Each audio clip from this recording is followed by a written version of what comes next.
Friends, మొత్తం మీద కక్ష సాధింపు చర్యల్లో భాగంగా వెంటాడి వేధించి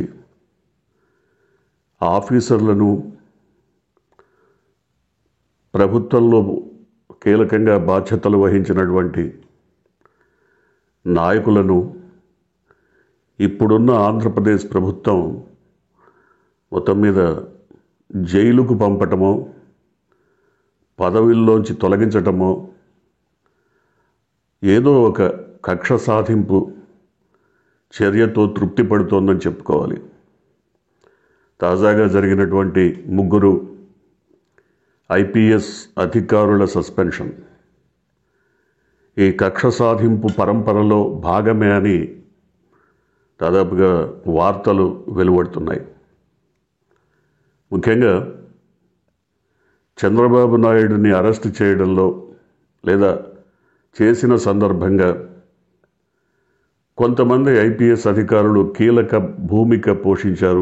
పాత్ర పోషించారు. వాళ్ళల్లో అప్పటి ఇంటెలిజెన్స్ అధికారి, ఇంటెలిజెన్స్ చీఫ్ పిఎస్ఆర్ ఆంజనేయులు, అలాగే అప్పటి విజయవాడ పోలీస్ కమిషనర్ కాంతి రాణా టాటా, డీసీపీగా ఉన్నటువంటి విశాల్ గున్ని, వీరి ముగ్గురిపైన దాదాపుగా కొత్త ప్రభుత్వం, కూటమి ప్రభుత్వం కొలువుదీరిన మొదటి రోజు నుంచి ఏదో ఒక రకమైన చర్య తీసుకుంటారు అని ప్రజలందరికీ తెలిసింది, భావించారు. తాజాగా అదే జరిగింది. ఆదివారం రాత్రి పొద్దుపోయిన తర్వాత వారి ముగ్గురు సస్పెన్షన్కి సంబంధించిన ఉత్తర్వులు వెలువడినట్టు వార్తలు వెలువడ్డాయి. వారి ముగ్గురిని సస్పెండ్ చేస్తారని ఎప్పటి నుంచో అనుకుంటున్నదే, కానీ తాజాగా అది వెలుగు చూసింది. గత ప్రభుత్వ హయాంలో దాదాపు ఏ పదవి లేకుండా ఏడాదిన్నర 2 ఏళ్ల పాటు సస్పెన్షన్లో కొనసాగినటువంటి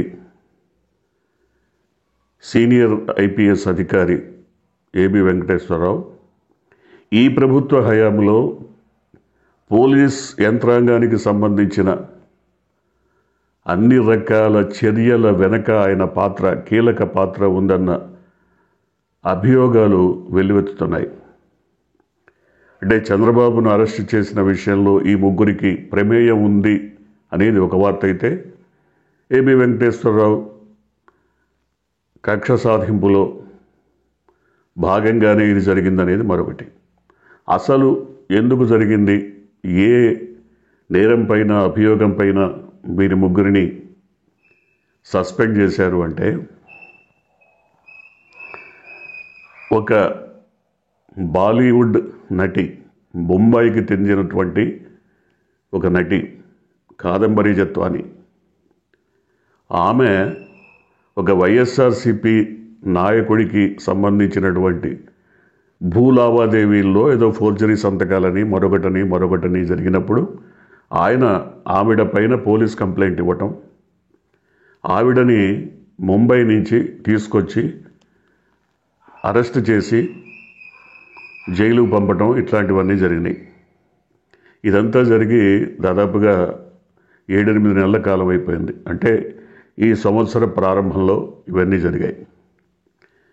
ఆవిడ అంతకుముందు ముంబైలో సజ్జన్ జిందాల్, ఈ దేశంలోనే 3వ అతిపెద్ద పారిశ్రామికవేత్త, ధనవంతుడైన సజ్జన్ జిందాల్ పైన ముంబైలో కేసు పెట్టడం 2022 డిసెంబర్లో దాదాపు పెడితే, ఆ కేసుని పోలీసులు ఫైల్ చేయకపోతే ఆమె కోర్టులో పోరాడి మరి 2023 డిసెంబర్లో ఆ కేసు కొలిక్కి వచ్చి కోర్టు ఉత్తర్వుల మేరకు జిందాల్ పైన కేసు నమోదు చేశారు.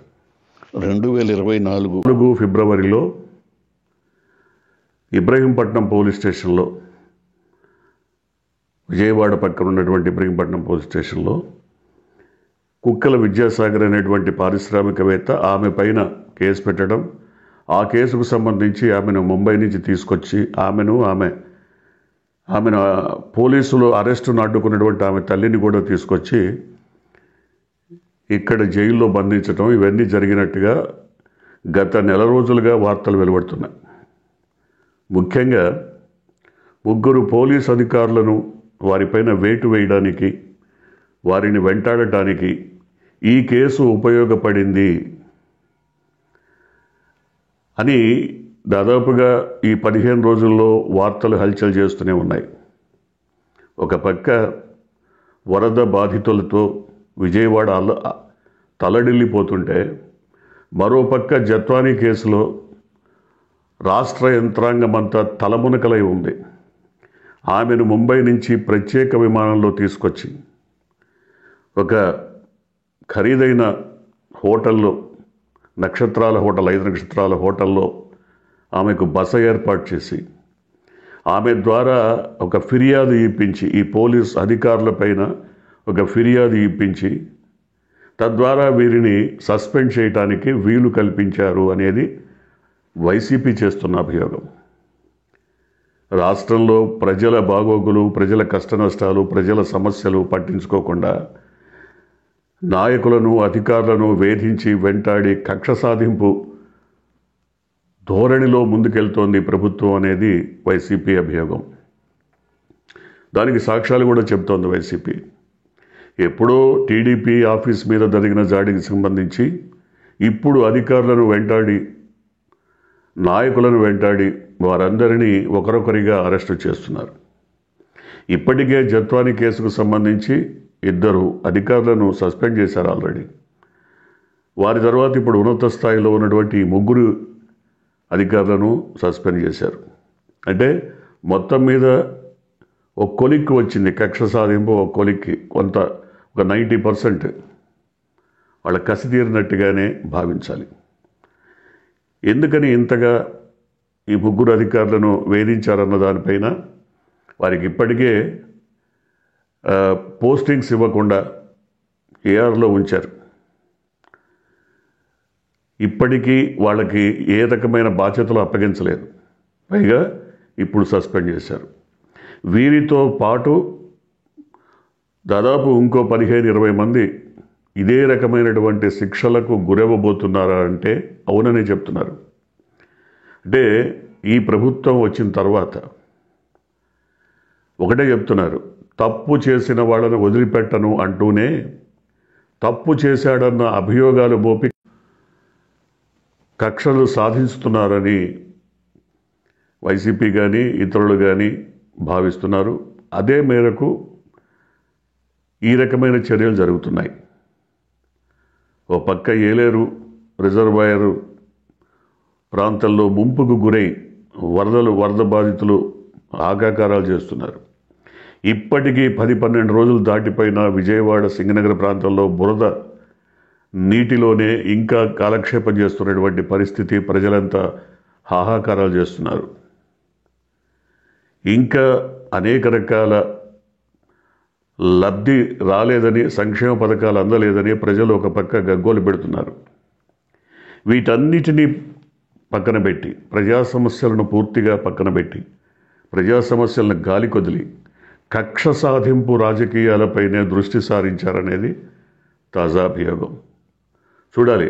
ఇప్పుడు 3 అధికారుల సస్పెన్షన్ ద్వారా, ఉన్నతాధికారుల సస్పెన్షన్ ద్వారా కూటమి ప్రభుత్వం కొంతవరకు కసి తీర్చుకొని ఉండొచ్చు. కానీ ఇదే విధమైన చర్యలు కొనసాగితే, ఈ పరంపర కొనసాగితే మునుముందు చాలా రకాల ఇబ్బందులు ఎదుర్కోవాల్సి వస్తుందనేది సీనియర్ పొలిటికల్ రాజకీయ విశ్లేషకుల మాట.